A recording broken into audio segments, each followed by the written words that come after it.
काम चल रही सुनना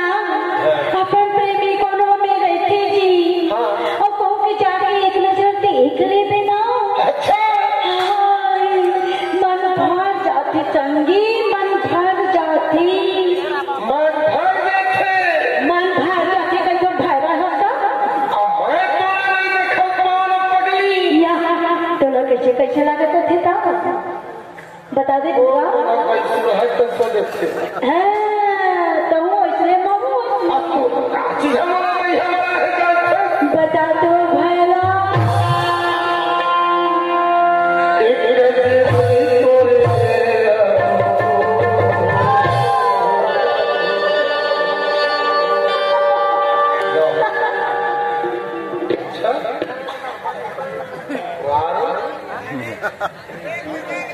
क्या बात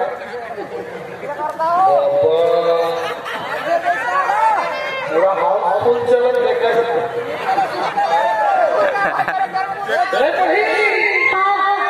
अरे अभी वो गाना चालू चली हुई है होती बता ये दूरी की जो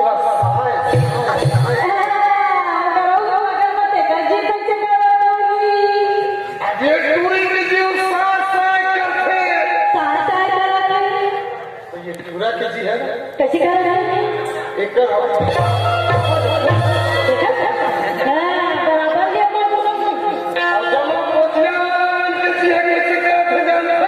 कैसे कर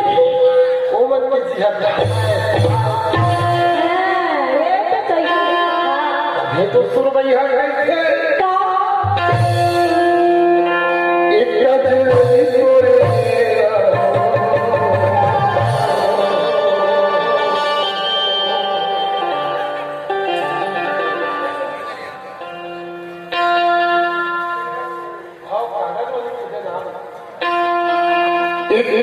एक